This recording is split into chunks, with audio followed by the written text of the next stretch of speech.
앞서 보신 사례의 문제는 효도를 조건으로 전 재산을 증여했다고는 합니다만 이것을 명시한 계약서가 존재하지 않는다는 데 있습니다. 그럼 애초부터 이런 다툼을 막기 위해서는 무조건 소위 효도 계약서라는 걸 써야 하는 건지, 그렇다면 그 효력은 어디까지 미치는지 따져보도록 하겠습니다. 자, 강동원 기자. 예. 효도를 약속하고 전 재산을 물려줬는데 나중에 약속을 지키지 않는다는 이유로 이걸 돌려받을 수가 있습니까? 그러니까 이제 우리나라 민법상을 보면요. 증여한 재산은 특별한 사유가 없는 한 돌려받기가 힘듭니다. 예. 하지만 효도계약처럼 증여가 조건부로 이루어진 경우에는 조금 다릅니다. 확실한 증명이 필요한 겁니다. 그러니까 효도를 조건으로 재산을 물려줬다는 걸 입증할 수 있으면 돌려받을 수 있다, 이런 얘기인가요? 예, 그렇습니다. 그래서 필요한 것이 바로 이 효도 계약서인데요. 그런데 어떻게 부양하지 않으면 증여한 재산을 다시 가져오겠다는 등 이 부양의 의미가 어느 정도인지 비롯해서 증여 재산의 목록과 금액, 그리고 계약 해제 요건과 변환 조건 등 상세하고 구체적으로 적어놓는 게 좋다고 합니다. 전문가의 말 한번 들어보시죠. 예.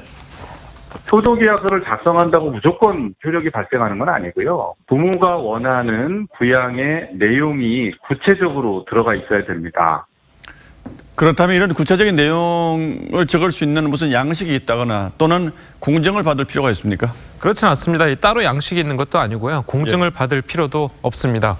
다만 이 계약서가 법적인 효력을 받으려면 기본적으로 계약 날짜와 계약 당사자들의 이름, 그리고 사인이나 도장 날인 등이 필요하죠.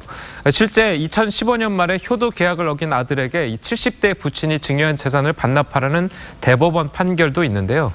당시에도 재산을 증여받을 때 아들이 각서를 썼기 때문에 이게 가능했던 겁니다.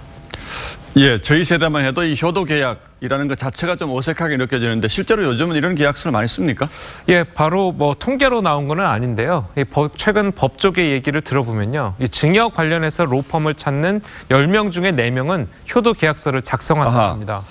실제로 대법원 자료를 봐도 최근 3년간 부양과 관련된 소송이 꾸준히 증가한 것으로 나타났고요. 그리고 법률 상담 건수도 해마다 폭증하고 있다고 합니다. 예, 부모 자식 간에 재산을 두고 계약서를 쓴다는 것도 쉬운 일은 아닌 것 같은데 이제는 효도까지도 이렇게 계약 사항이 된다는 게 좀 씁쓸하긴 하군요. 예. 강동원 기자, 잘 들었습니다.